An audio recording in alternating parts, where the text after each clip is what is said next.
Chapter है आपका रैखिक समीकरण। इससे कैसे महत्वपूर्ण क्वेश्चन आते हैं देखिएगा।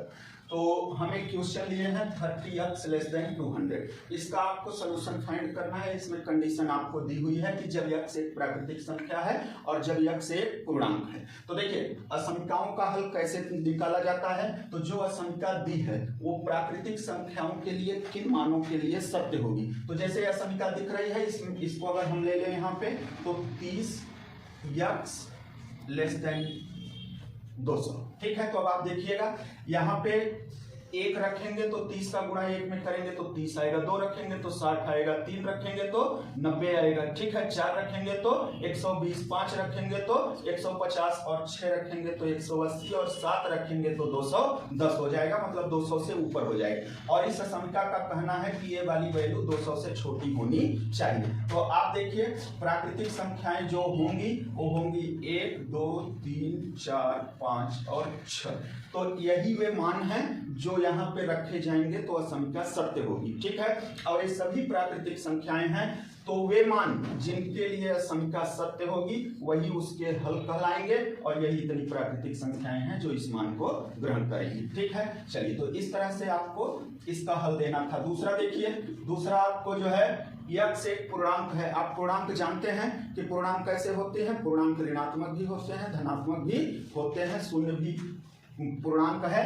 तो आइएगा यहाँ पे देखते हैं कि पूर्णांक इसके लिए कौन कौन सी वैल्यू सत्य है। 30x less than 200। तो अब देखिए जिस तरह से आप यहाँ पे देखेंगे तो अगर निगेटिव वैल्यू यहाँ पे रखेंगे, निगेटिव वैल्यू रखेंगे तो जो भी निगेटिव मान आएगा तो सब 200 से छोटा होगा। तो निगेटिव की तरफ आप देखिए तो माइनस इनफाइनाइट।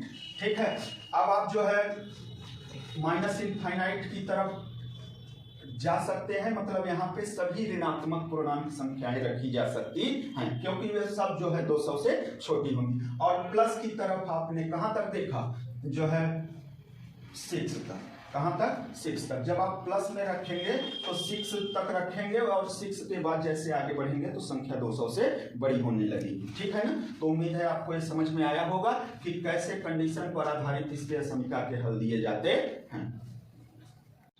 इस तरह की भी असमीकाएं आती हैं और इसमें कहता है कि असमीका का हल निकालिए और हल को संख्या रेखा पर निरूपित कीजिए।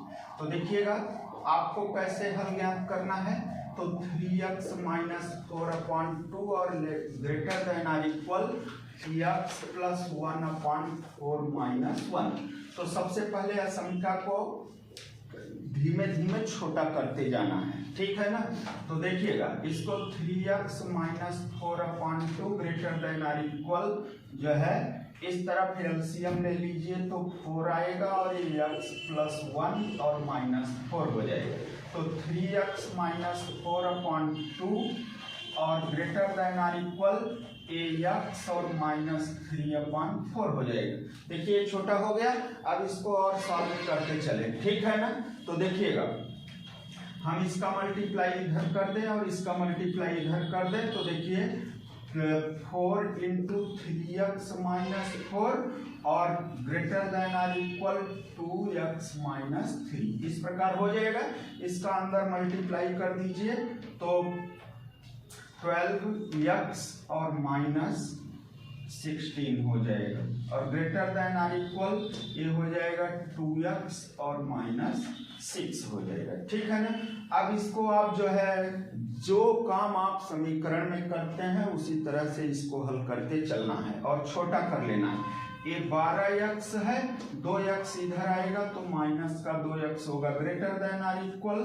ठीक है, इधर ऑलरेडी माइनस 6 है और माइनस 16 उधर जाएगा तो प्लस का 16 हो जाएगा। ठीक है, तो 12x में से 2x जाएगा तो 10x हो जाएगा और ग्रेटर देन आर इक्वल जो है यहाँ पे 10 आएगा।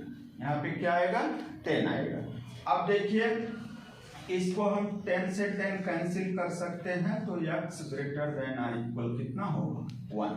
x greater than or equal 1। तो ये असमीका का कहना क्या है कि जो x का मान होगा वो 1 से बड़ा होगा। x का मान 1 से क्या होगा? बड़ा होगा अथवा बराबर होगा।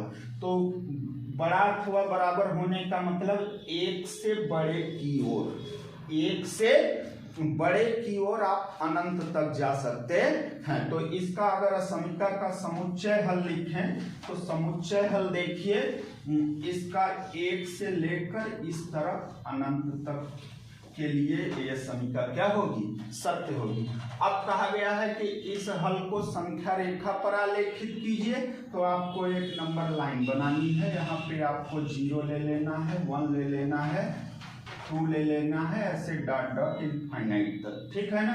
तो आप देखिए, आपको यहाँ से यहाँ तक का पोर्शन डार्क कर देना है, ठीक है। तो आपको यहाँ से समझ में आएगा कि जो समीकरण का हल है वो 1 से लेकर अनंत तक क्या कर रही है समीकरण कि x का मान 1 हो सकता है अथवा 1 से बड़ा। तो 1 से बड़ा कहां तक होगा, अनंत तक। तो इस प्रकार से असमीकरण का हल निकालेंगे और उसको संख्या रेखा पर निरूपित करेंगे। यहाँ पे लिख दीजिएगा संख्या रेखा।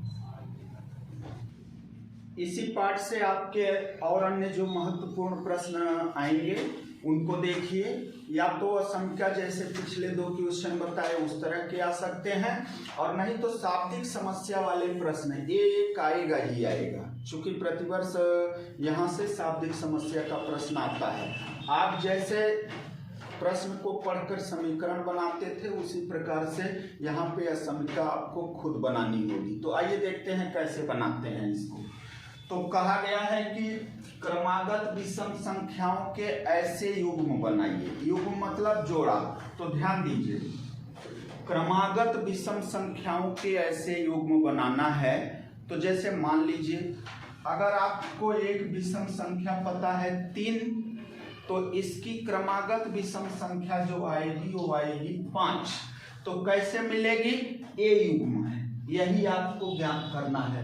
क्रमागत विषम संख्याओं के ऐसे युग्म ज्ञात कीजिए जिनमें दोनों संख्याएं 10 से बड़ी हों, दोनों संख्याएं 10 से बड़ी हों और उनका योगफल 40 से कम हो। तो एक हम यहाँ पे ऐसे आपको जनरली एग्जांपल दिखा रहे हैं कि क्रमागत विषम संख्याओं का कैसे जोड़ा बनाना है।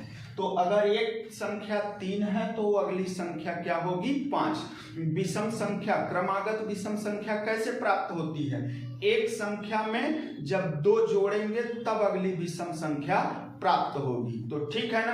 अगर एक हम संख्या मान लें x है तो दूसरी विषम संख्या क्या होगी, x+2 होगी। तो इस प्रकार हम देखते हैं उसमें कंडीशन क्या होनी चाहिए कि वो दोनों संख्याएं जिनमें दोनों संख्याएं 10 से बड़ी हों, मतलब यहाँ 10 से बड़ी संख्याएं आएंगी। 10 से बड़ी विषम संख्या क्या है, 11। तो 11 रहेगी तो उसका पेयर क्या होगा, 13, ठीक है ना। तो 10 से बड़ी क्रमागत संख्याएं जो है 10 से बड़ी होनी चाहिए, जो युग्म में होनी चाहिए, और उनका योगफल 40 से कम होना चाहिए। तो आइए देखते हैं इसका हल कैसे करेंगे। तो माना पहली विषम संख्या जो है वो x है, तब क्रमागत विषम संख्या x+2 होगी। देख लिया आपने, ठीक है। आपको अभी मैंने बताया कि अगर एक विषम संख्या 3 है तो उसमें जब 2 जोड़ेंगे तब अगली विषम संख्या मिलेगी। तो अगर एक हमने संख्या x माना तो अगली संख्या क्या होगी, x+2 होगी। अब यहाँ पे हमको कंडीशन देखना है कि जो है x बड़ा होना चाहिए 10 से। यहाँ पे कहा है जिनमें दोनों संख्याएं 10 से क्या होनी चाहिए, बड़ी होनी चाहिए। तो देखिए, जब x की वैल्यू 10 से बड़ी होगी तो x+2 की भी वैल्यू 10 से बड़ी ही आएगी, ठीक है ना। तो ये समीकरण 1 हो गया, ठीक है। इसके बाद आगे कहा है और उनका योगफल 40 से कम हो, मतलब इस और इस संख्या का योगफल 40 से क्या होना चाहिए, कम। तो देखिएगा x और प्लस x प्लस 2 इन दोनों का योगफल कितना होना चाहिए? 40 से कम। ये समीकरण 2 है। अब समीकरण 2 को हल करने पर, समीकरण 2 को हल करिए तो जो है x प्लस 2 ग्रेटर देन 40, तो ये हो जाएगा 2x प्लस 2 ग्रेटर देन 40, तो यहाँ पे 2x ग्रेटर देन 40 माइनस 2, तो एक समीकरण बन चुका है। आइए अगला समीकरण देखते हैं। तो इसमें अगली कंडीशन क्या है? अगली कंडीशन है कि उनका योगफल 40 से कम हो, मतलब जो पहली और दूसरी विषम संख्याएं होंगी युग्म में, उनका योगफल 40 से कम होना चाहिए। तो x और x प्लस 2 ठीक है, कम हो किससे? 40 से। इसको हम समीकरण 2 बना लेते हैं। अब इसको हल करते हैं तो देखिएगा